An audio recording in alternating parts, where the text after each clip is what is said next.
नमस्कार, आप देख रहे हैं खबरों का सबसे विश्वसनीय और धमाकेदार बुलेटिन न्यूज ब्लास्ट नेशनल और आपके साथ में विजेंद्र सोलंकी। कंबोडिया दौरे पर लोकसभा अध्यक्ष ओम बिरला कंबोडियाई संसद भवन पहुंचे। लोकसभा अध्यक्ष ओम बिरला कंबोडियाई संसद भवन पहुंचने पर स्पीकर का जोरदार और भव्य स्वागत किया गया। नेशनल असेंबली के अध्यक्ष हैंग सैमरिन ने अगवानी की। स्पीकर बिरला को नेशनल असेंबली में गार्ड ऑफ ऑनर दिया गया। स्पीकर बिरला और सैमरिन के बीच द्विपक्षीय वार्ता सफल रही। दोनों के बीच भारत कंबोडिया के ऐतिहासिक संबंधों पर चर्चा हुई। साझा संस्कृति और महात्मा बोध के दोनों देशों पर बातचीत हुई। दोनों देशों के बीच स्वास्थ्य, टेक्सटाइल और आईटी 3 सेक्टर पर बातचीत हुई और इनमें सहयोग बढ़ाने पर सहमति हुई। कंबोडिया सहित आसियान देशों के साथ व्यापार बढ़ाने पर भी बात हुई। कोविड काल में वैक्सीन दवाओं के सहयोग के लिए भारत का आभार जताया गया। कंबोडियाई पीएम हुएन सिंह की 2018 की भारत यात्रा पर भी बात हुई। पीएम सिंह को भारत में मिले आतिथ्य भाव की सैमरिन ने सराहना की। बिरला ने सैमरिन को सांसदों के साथ भारत आने का न्योता भी दिया। स्पीकर बिरला की सीनेट के अध्यक्ष से मुलाकात हुई, छम से भी मुलाकात हुई। दोनों के बीच आपसी व्यापार बढ़ाने को लेकर चर्चा हुई। छम और बिरला ने कहा कि भारत कंबोडिया की साझा सांस्कृतिक विरासत है। सदियों पुराने संबंध पर भी बिरला और छम के बीच में बातचीत हुई। मंत्रालयों और विभागों में रिक्त पदों पर प्रधानमंत्री मोदी चिंतित हैं। प्रधानमंत्री मोदी ने केंद्रीय सचिवों के साथ महत्वपूर्ण बैठक की। बैठक के 2 दिन बाद एक्शन में आया कैबिनेट सचिवालय। विभिन्न विभागों और मंत्रालयों के प्रमुखों को पत्र लिखा गया। मौजूदा रिक्तियों के स्वीकृत पदों को भरने के लिए कदम उठाने को कहा गया। पीएम ने रोजगार सृजन को प्राथमिकता देने की बात पर जोर दिया। अधिकारियों की कमी से कामकाज पर प्रतिकूल असर पड़ रहा और प्रधानमंत्री मोदी ये नहीं चाहते। वो चाहते हैं कि विभागों के अंदर जो भी वैकेंसी है उनको तत्काल प्रभाव से दूर किया जाए, ताकि जो प्रतिकूल असर कामकाज पर पड़ रहा है उसे अनुकूल किया जा सके, ताकि रोजगार के ज्यादा से ज्यादा अवसर सृजित हो सके। पश्चिम बंगाल में ममता सरकार और अब नए कार्यालय का काम पूरा हो चुका है। ममता बनर्जी के तृणमूल कांग्रेस के नए कार्यालय का काम पूरा हो गया। पुराने कार्यालय ईएम बाईपास के पास ही बना है नया ऑफिस। इसमें ममता बनर्जी के कक्ष के साथ अलग से बना है पूजा कक्ष। पुराने तृणमूल भवन को अपने हिसाब से सजा रहे अभिषेक बनर्जी। नए और पुराने दोनों भवनों में दिखेगा पीढ़ियों का अंतर। पश्चिम बंगाल की मुख्यमंत्री है तृणमूल प्रमुख ममता बनर्जी, लेकिन क्या 2 भवनों के साथ पश्चिम बंगाल में टीएमसी के अंदर 2 धुरी तैयार हो रही है, जिसे आप जनरेशन गैप कहेंगे या फिर युवा के लिए अलग से और अनुभव जो वरिष्ठ हैं उनके लिए अलग से। ममता दरबार में कौन कौन होगा नए ऑफिस में और अभिषेक बनर्जी के दरबार में कौन कौन होगा?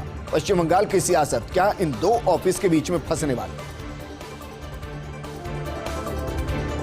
वहीं पश्चिम बंगाल सीएम ममता बनर्जी का दिल्ली दौरा। ममता बनर्जी मुख्यमंत्रियों और मुख्य न्यायाधीशों के सम्मेलन में शिरकत करेंगी।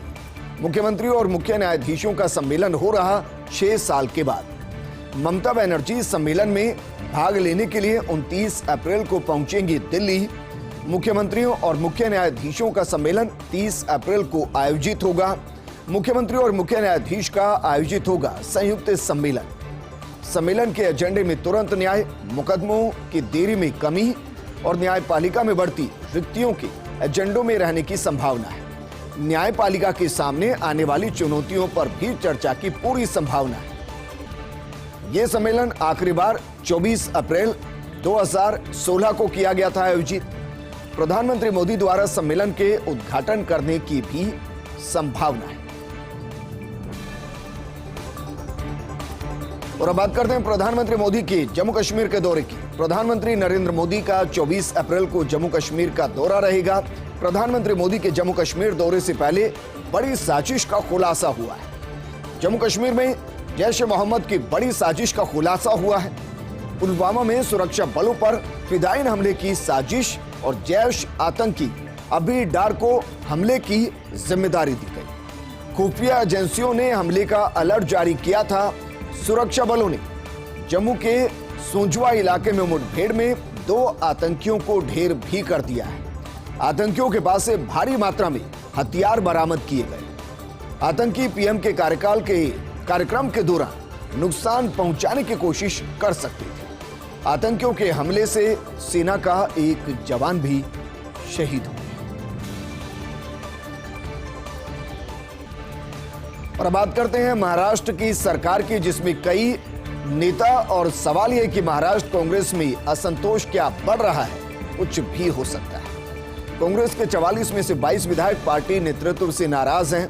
सोनिया गांधी से मिलकर नाराजगी ये विधायक जता चुके हैं, यानी कि 50% विधायक कांग्रेस में महाराष्ट्र के अंदर नाराज चल रहे हैं और वो सोनिया गांधी से मुलाकात कर अपनी नाराजगी भी जाहिर कर चुके हैं।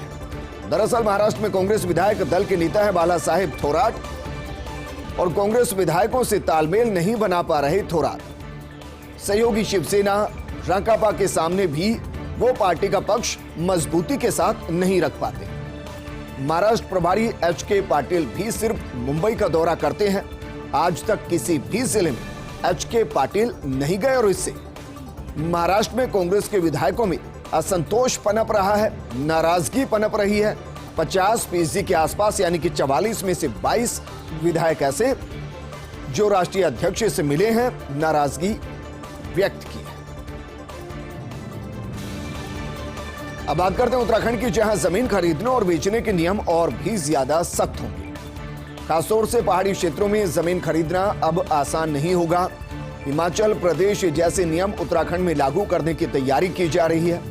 पिछले साल भूमि नियमों की समीक्षा के लिए समिति बनी थी। 10 दिन में सरकार को रिपोर्ट दे सकती है समिति। समिति की सिफारिशों के आधार पर नए भूमि नियम बनेंगे।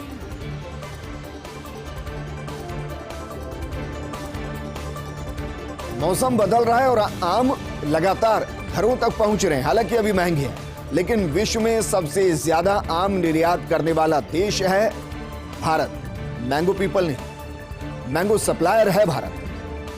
पिछले साल 272 करोड़ के 21,000 टन से ज्यादा आम का निर्यात भारत ने किया था। उस समय अमेरिका नहीं कर रहा था भारत से आम का आयात।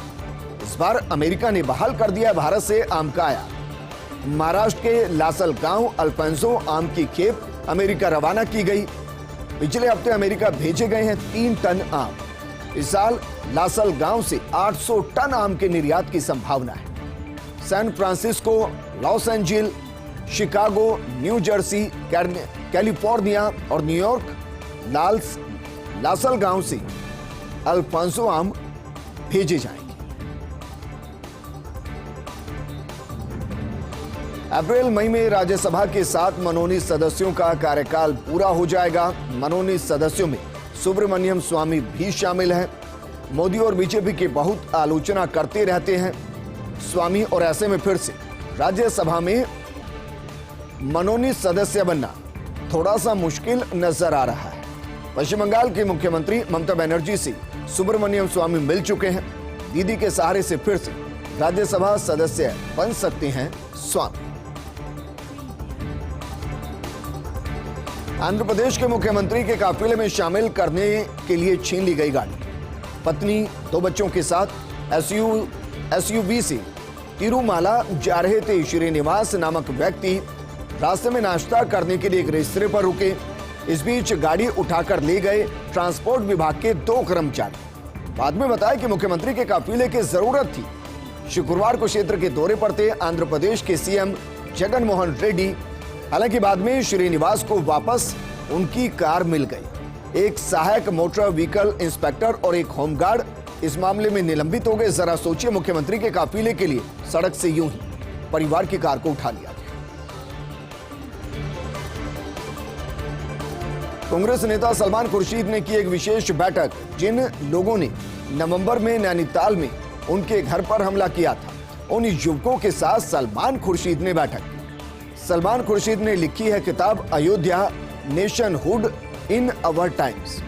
इस किताब के विरोध में युवकों ने कर दिया था हमला। सलमान खुर्शीद ने कहा, उन युवकों को अपने किए पर पछतावा है, अब दोस्त बन गए हैं। घर पर हमला करने वाले युवक, यानी कि जिन्होंने पहले पत्थर बरसाए, अब वो एक साथ बैठकर सलमान खुर्शीद के घर पर ही चाय पी रहे हैं।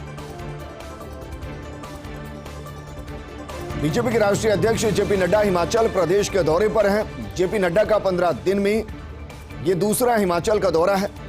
नड्डा के धर्मशाला पहुंचने पर सीएम जयराम ठाकुर ने उनका स्वागत किया। बीजेपी प्रदेश अध्यक्ष सुरेश कश्यप ने बुके देकर स्वागत किया। जेपी नड्डा कांगड़ा के नगरोटा बगवा बाजार में जनसभा को संबोधित करेंगे। देवी देवताओं और वीर भूमि को नड्डा ने नमन करते हुए कहा कि हमारे देश की राजनीति की संस्कृति का पीएम मोदी के नेतृत्व में बदलाव हुआ है। 1987 में राजीव गांधी प्रधानमंत्री थे। उस समय हिमाचल से स्पेशल कैटेगरी वापस लेकर लोगों की हक पर कुठाराघात किया गया।